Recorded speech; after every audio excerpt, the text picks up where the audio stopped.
All right, Pickle. Let's get some college football stuff, right? Yeah, let's recap. Talk a little bit of college football. The week has come and gone in college football, and we're going to talk a little bit about what happened, survey the wreckage with our college football recap. Pickle, where are we starting? We're going to start in the Big 12, where how about them Baylor Bears? The question was, what happens when Caleb Williams faces an actual good defense, and with a 27-14 win, they take down Oklahoma? Yeah. Tremendous. I mean, look, we kind of asked the important question, and we kind of nailed it. What happens is that Caleb Williams gets real average real quick. Mm-hmm. The Baylor defense looked great. They did their part. Actually both Oklahoma and Baylor left some points on the board in the first half. But in the end, this ended up being a game of field position. Mm-hmm. Baylor started, their average starting field position was their own 48. Okay, that's incredible. Yeah. They were able to do that. The offense did enough. They did enough. I thought that Gary Bohannon running the ball was especially effective, and they had obviously a big game from Abram Smith, who was fantastic. The offense did enough, although they sure liked turning the ball over. Yeah. If they hadn't done that, they really could have run away with this game. They were the dominant force in this game. Mm-hmm.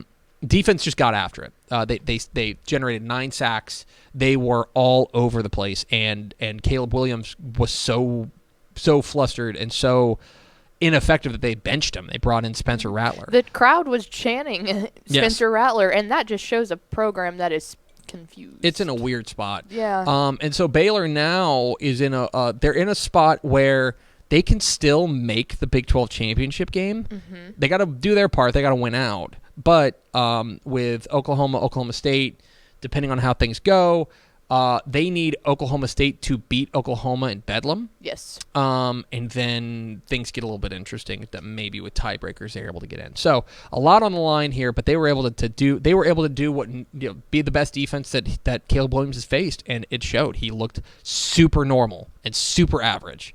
And they were able to really mitigate him. And furthermore, give them a lot of credit. They were not able, basically they weren't able to run the ball. Kennedy Brooks ends up with 110 yards. I think a lot of those were in garbage time, and a lot of those were ineffective yards. They were not able to run the ball effectively in any sort of way. So a fantastic win for Baylor, and yeah, good stuff from the Bears. What's next, Pickle? Up next, let's go with SMU. The question was, what's the biggest difference between good SMU and bad SMU? Another one we nailed. We really did, because we saw good SMU 55-28 win over UCF, and it was, And do you know what they did? Do you remember what we said? What they did? They ran the ball. Yep. And they Ulysses ran the ball Bentley effectively. Had a day. Ulysses Bentley was great. Trey Siggers was great. They ran the ball effectively. When they run the ball effectively, they are good. They're a really good team. They're an outstanding offense. When they don't put everything on the line for Terran Mordecai. Now, Terran Mordecai got his, too, threw for 361 and 3 touchdowns. They were able to get Preston Stone a little bit of run late in the game because they had run away from UCF. But that's the name of the game. When they run the ball effectively, they are a dangerous team. Yep. When they don't run the ball effectively, they're pretty mediocre, and they can get beat by anybody. And they've got big tests coming up next. So now they get Cincinnati. They can ruin the season for the Bearcats. And so this is the AAC championship game is still out of reach. Houston's clinched to get in, but if you want to talk about having a huge impact on a national scale, they've got an opportunity this week. But SMU ran the ball well, and they won. Surprise, surprise. What's next, Pickle? Up next, we'll stick in that same conference there. The question was over-under on 5.5 sacks for Houston, and they whooped up on Temple 37-8. Yes, but we have bad news. They did not. Boy, they only had 1 sack. Yeah, okay, well then Craven was right, because he took the under. He said 6 was a whole lot. Well, now, hold on. Now, because the thing I'm looking at, let me look at this. The thing I'm looking at was it filters out garbage time, and that game got to garbage time in a hurry. So let me see if I can find that. Let me see. You're listening to live coverage of me looking up how many sacks Houston had last week. It was a really, really good win for them, though. Oh, absolutely. I mean they played a bad Temple team, and they treated them like a bad Temple team. Which there are other teams that did not do that, and so give them a lot of credit. As far as sacks are concerned, it looks like they only had the 1. Yeah, they only had the 1 sack. So in my you face, were yeah, wrong. and the biggest problem, which Craven nailed. Yes, absolutely. They only threw the ball 25 times. Yep.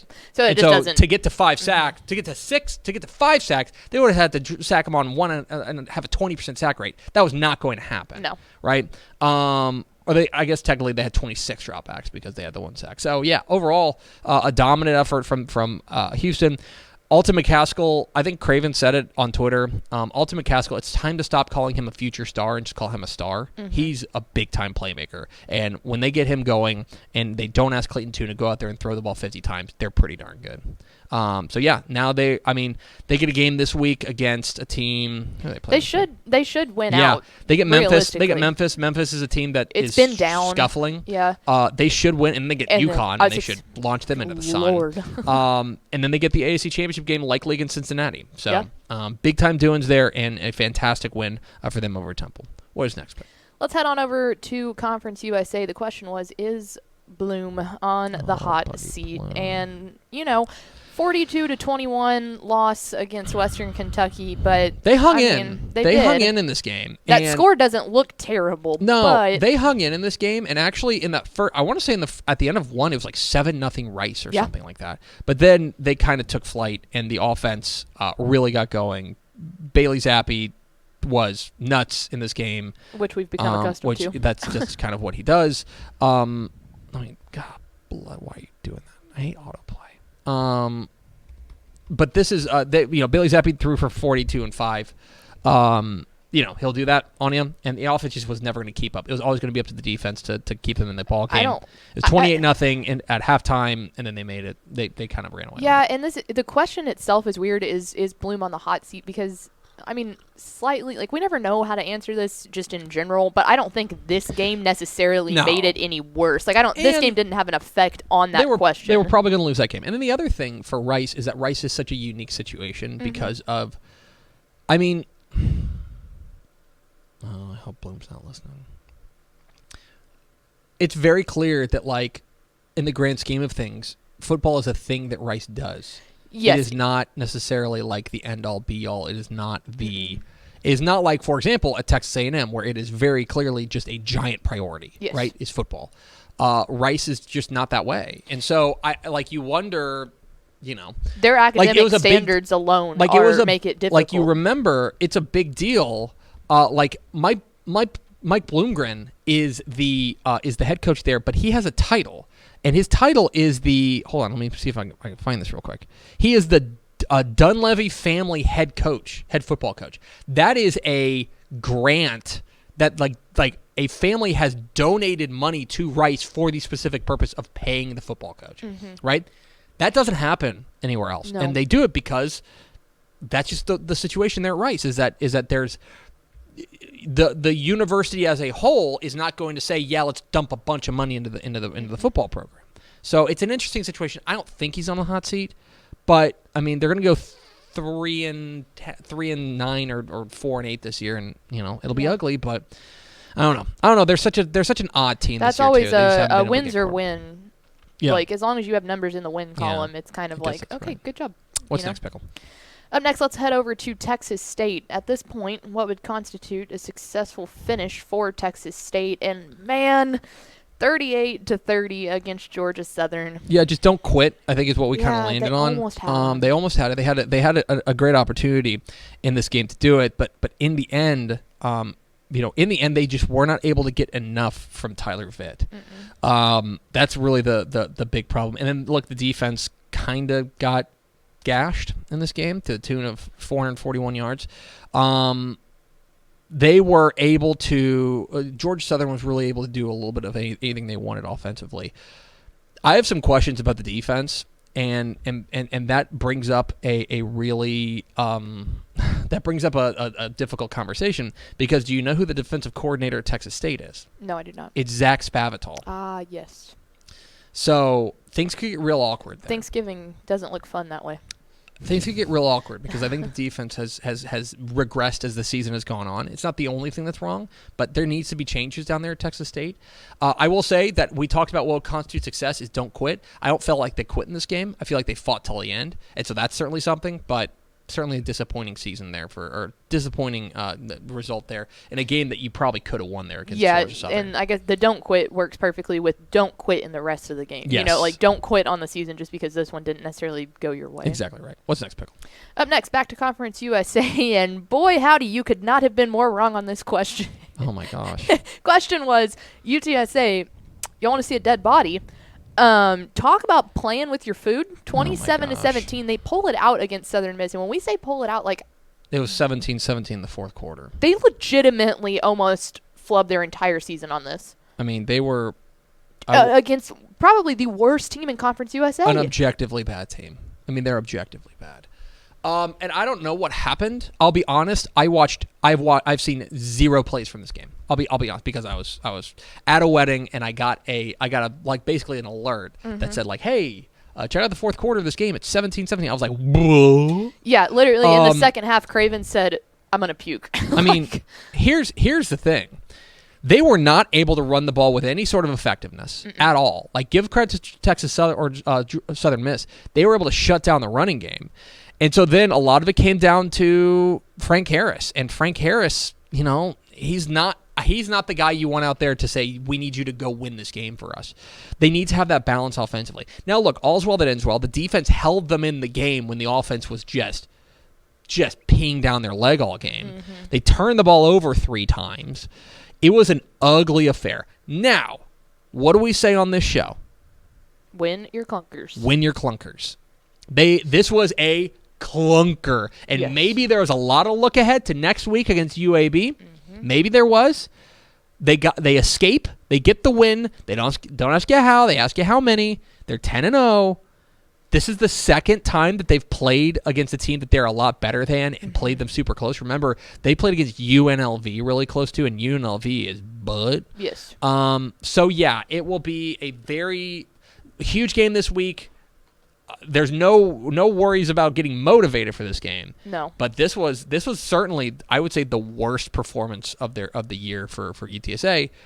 The good thing is it came against the worst team in the conference. And that really, to me, in my mind, separates like a really good team from a great team is the one that won't let it slip up like that. You can't do that. Yeah. What's next? Up next, we're heading back to the Big 12 here. The question was, is Sonny Cumbie coaching for a job on Joey McGuire's staff? And how about the, I guess you can call it the kick heard across Texas? 62 yards to win the game, 41-38. Jonathan Garibay with a 62-yard field goal. But that kind of belies a bigger conversation about this game, which is that Tech looked good. They really did. Like, Tech's offense... Like, if this was Sonny Cumbie trying to impress Joey McGuire with his offense, it worked. Mission accomplished. Yeah. Donovan Smith looked great at the quarterback spot. They got a massive game from Miles Price. They got a number of big-time catches from a number of their playmakers. I thought Taj Brooks was really good. The offense looked great. Defense tried to let it go, give it away at the end. But they were able to go out there and beat a good Iowa State defense still. You know, it's not elite like it has been, but it's still a good Iowa State defense. And they're able to go up and ring up nearly 550 yards total offense. Yeah. So, yeah, to answer the question, if Sonny Cumbie is coaching for a job on Joey McGuire's staff, I think that, especially because his job is going to be on the offensive side, you look at this, you're like, listen, we are on our third-string quarterback, Donovan Smith, and we were able to go up and roll up 550 yards total offense on Matt Campbell's defense. Yep. That's pretty good. Not bad. Pretty good, especially for a guy in Joey McGuire we've talked about who's a bit scheme agnostic. He's not like, I'm a spread guy or I'm an option guy. Like, he'll go where he's a personnel guy. He'll go where the personnel goes. And for a guy, maybe Sonny Cumbie's got a spot on that staff. Very impressive from Tech and bowl eligible. How about that? Yeah. What's next?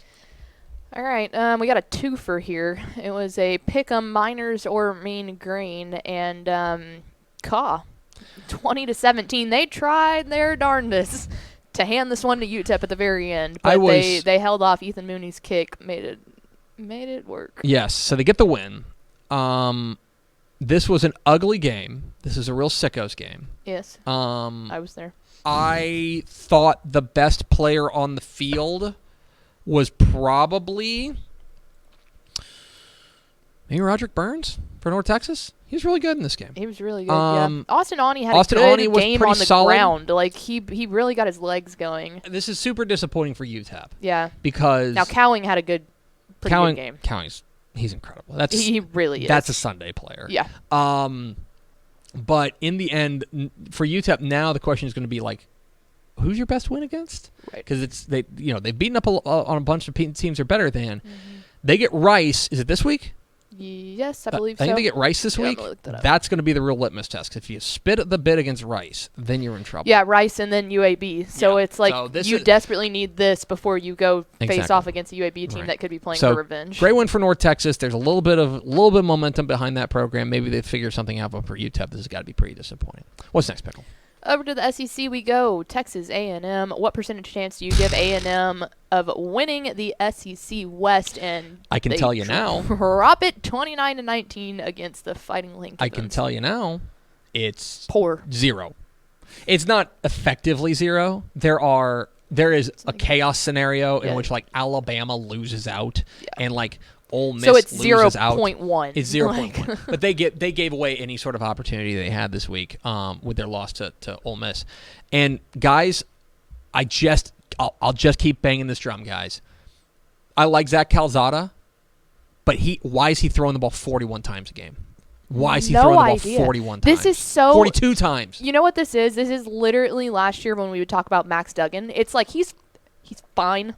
Don't ask him to do too much. Devon Achan was averaging nearly 10 yards a carry, and he got 12 touches. Ridiculous. I think maybe he had a catch or two. But he got 12 carries. Like, I don't understand. I thought this was as bad a play calling game as Jimbo Fisher has ever had. This was and I understand that they're behind, but like you can't abandon your game plan and suddenly ask your still backup quarterback to throw the ball 42 times. I thought Zach Calzada was set up to fail in this game, and it was a really disappointing performance offensively. Defense did their part. Defense held them in as best they could. Ole Miss mollywopped them in the first half. They really did. But the defense stood tall in the second half and was able to give them an opportunity. It's 29-19, but one of those touchdowns is a pick six. And I don't know. This was a super disappointing offensive performance from A&M. I thought maybe the Arkansas game was bad. This was maybe the worst, and the Colorado game was bad. Yeah. This is up there with those. It was really bad. Well, and the thing that makes it really, really bad is the fact that like we watched y'all beat Alabama. Like we watched that happen. Where did that go? Yeah, I know. All right. Okay, here's literally disgusting. The question is the video of UT assistant Bo Davis cursing at players. Yeah, we did that because we didn't think the game was going to be anything to talk about. Yeah, and how about 57-56? They lose to a 1-8 Kansas program. I mean, look, I said it yesterday. I'll just reiterate it. It's time to stop talking about Texas as a power program. They're not. Talk about them in the same way that we talk about Arizona State. Talk about them in the same way that we talk about, I don't know, Virginia. Yeah. Right? Talk about them like that. But like this notion that they are a power program is not born in no. And look, it's a rotten program right now, and I don't mean that like in they're bad. I mean that there is something deeply wrong with the way that the program is being run. Maybe Steve Sarkisian is the guy to root that out, but it's not happening right now, and we'll see what happens in the offseason. I think they got to think really hard about everybody on their roster and what this program looks like, because this is pretty close to rock bottom for them. And yeah.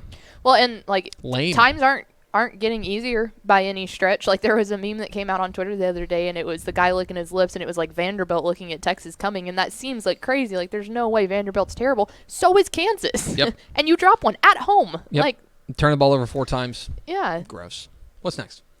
And finally, back to the Big 12. We stick with them here. Who would you start, Max Duggan or Chandler Morris? And well, they just absolutely got wrecked by Oklahoma State, 63-17. You know what's crazy? This team last week beat Baylor. Yes, who just beat Oklahoma. And they started Chandler Morris. Chandler Morris, I don't know, the magic wore off. Yeah. They were not able to run the ball. They didn't have Zach Evans. It was look, I mean, give credit to Oklahoma State, who ran roughshod over them. They ran for 447 yards and 8 touchdowns. So give the credit to them. But Ugh. Yuck. Anyway, there's a fun look at college football. Hey, thanks for watching this clip here on YouTube. If you like this kind of stuff and you want more of it, make sure you subscribe to our YouTube channel. And remember, you can watch us live every weekday at noon at TexasFootball.com, Facebook, Twitch, or here on YouTube. And if you want more of the best coverage of football in the state of Texas, check out TexasFootball.com and become a Dave Campbell's Texas Football Insider at TexasFootball.com/subscribe.